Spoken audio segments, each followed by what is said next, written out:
તો કેમ છો મારા વાલા મિત્રો? કાલની મેચ જોઈ? જીટી વાળાએ શું એમઆઈ વાળાને ધોયા છે, ધોઈને ધોયડા કરી નાખ્યા છે.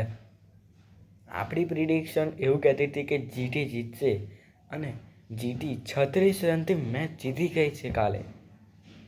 તો આજે થોડું એનું ડિસ્કસ કરી લઈએ. ને આજની જે સન્ડે છે, આજે તો સન્ડે એટલે સન્ડે બિફોર 2 મેચીસ, એટલે આજે 2 મેચ હશે સન્ડે, ને એની પણ થોડી પ્રિડિક્શન કરીશું. તો ચાલો જોઈએ. તો મુંબઈ ઇન્ડિયન્સે ટોસ જીતીને પહેલાં બોલિંગ લીધી. તો પહેલી બેટિંગ આવે ગુજરાતની. તો ગુજરાતે બેટિંગ દરમિયાન સાઈ સુદર્શન એણે 63 રનની જોરદાર પારી રમી. ગિલ અને જોસ બટલરે પણ થોડો સાથ આપ્યો અને ત્યારબાદ રાશિદ ખાન, શાહરૂખ ખાન અને રાહુલ તેવતિયાએ પણ થોડા રન મારીને જીટીને સારા સ્કોર એટલે કે 196 સુધી એ લોકોને પહોંચાડ્યા.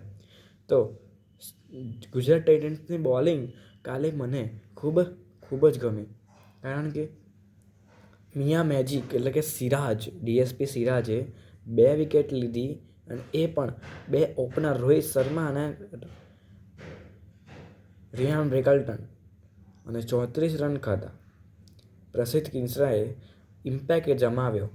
એણે 2 વિકેટ મુખ્ય લીધી, હાર્દિક પંડ્યા અને સૂર્યકુમાર યાદવ, અને 18 રન લીધા.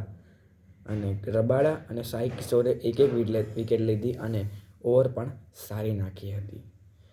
તો ગુજરાત બાજુથી ફૂલ આપણને જોવા મળ્યું હશે કે ગુજરાત સ્ટ્રગલ કરતી નહીં જોવા મળે.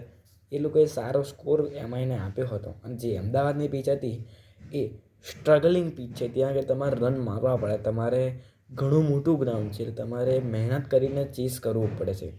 એટલે તો હવે જોઈએ આપણે એમઆઈનું. તો કે એમઆઈની અંદર રોહિત શર્મા અને રિકલ્ટન 8-16 એવા રન પર આઉટ થયા છે, જે જે આઉટ કર્યા છે.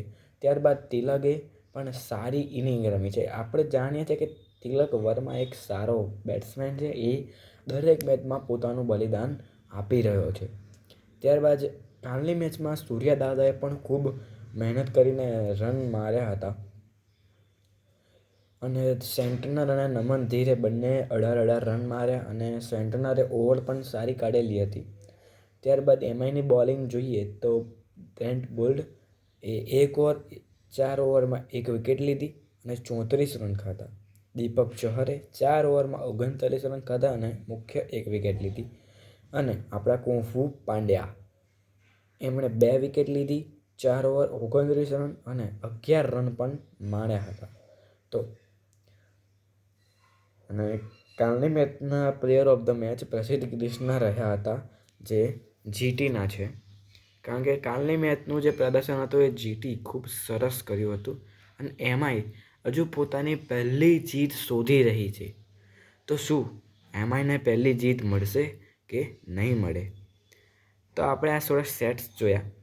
તો મારા મત મુજબ હવે જેટલી બી એમઆઈની મેચ આવશે એમાં થોડી ઘણી મેચો એમઆઈ જીતશે અને ટેબલ ટોપર તો નહીં પણ ટોપ 4માં એમઆઈ આવી જશે એવી મારી પ્રિડિક્શન છે. જીટી ટોપ 4માં નહીં આવે. I am very sorry GT fans. તો આ થયું કાલની મેચનું થોડું ડિટેલ. તો હવે જોઈએ આપણે આજે છે સન્ડે એટલે કે રવિવારે આપણે બધા જાણીએ છીએ કે ડબલ હેડર મેચ હોય છે. તો ડબલ હેડર મેચની અંદર આજે કઈ મેચ છે આપણે જોઈએ.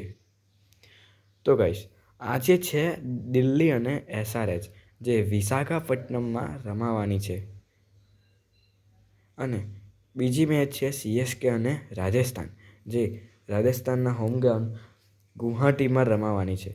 તો મારી પ્રેડિક્શન એવી છે કે ડીસી અને એસઆરએચની જે મેચ છે ને એની અંદર એસઆરએચ સારા રનથી જીતી જશે અને સીએસકે આરની જે મેચ છે એની અંદર હજુ હારર પોતાના પહેલી જીતનું સ્ટ્રગલ કરતું દેખાશે, એટલે સીએસકે મેચ જીતી જશે.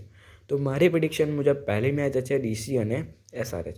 તો એની અંદર ડીસી પહેલાં બોલિંગ લેશે અને એસઆરએચ 200થી 230ની અંદર સ્કોર એ લોકોનો થઈ શકે છે. અને જે અંતિમ ઓવરમાં જે રન વાગ્યા હશે ને એ રનથી એસઆરએચ જીતશે અને એસઆરએચની અંદર મોહમ્મદ સિરાજને અને એડમ ઝેમ્પા બંનેને વિકેટ મળી શકે છે. તેમજ અભિષેક શર્મા અને ઈશાન કિશન આજે તાબડતોડ બલ્લેબાજી કરતા દેખાઈ શકે છે. તેમજ દિલ્હીમાં જોઈએ તો ઓપનર ફાફ ડુપ્લેસી આજે સારું બેટિંગ કરતાં પ્રદર્શન આપશે અને તેમજ અક્ષર અને કુલદીપને એક વિકેટ પણ મળતી રહેશે. હવે જોઈએ રાતની મેચ જે છે સીએસકે અને આરઆર. તો મારી પ્રિડિક્શન છે કે ટોસ સીએસકે જીતશે અને પહેલું બેટિંગ લેશે અને પહેલાં બેટિંગ કરતાં સીએસકે 190થી 210ની અંદર ટોટલ આરઆરને ચેસ કરવા આપશે અને આરઆર આ મેચની અંદર કદાચ ઓલ આઉટ થઈ શકે છે અને એ પણ 150-160ની અંદર. તો જોઈશું શું થશે, પરંતુ આપણે થોડી પ્રિડિક્શન કરતા રહીએ કારણ કે આપણે ચેનલનું નામ જ છે પ્રિડિક્શન બોય. તો રાજસ્થાનની અંદર ધ્રુવ જુરેલ અને જયસ્વાલનો બલ્લો આજે ચાલવાનો છે. તેમજ તીક્ષ્ણા અને હસરંગાને પણ વિકેટ મળતી રહેશે. તેમજ સીએસકે તરફ જોઈએ તો આજે રતિત રવિન્દ્ર અને ઋતુરાજ બંનેના 30-40 જેવા રન વાગવાના છે. તેમજ આજેની મેચમાંથી ડેવન કોનવે પણ આવવાના છે, પણ આજની મેચમાં એમનું પરફોર્મન્સ સારું નહીં દેખાય તમને. અને આજની મેચમાં ધોની, જડેજા કોઈનું બી બેટિંગ તમને જોવા નહીં મળે કારણ કે આગળના જે બેટ્સમેનો છે એ આજે સારી બેટિંગ કરીને સારો સ્કોર બનાવવાના છે. તેમજ સીએસકેની બોલિંગ લાઇનઅપ જોઈએ તો આજે અશ્વિન અને પથિરાનાની બોલિંગમાં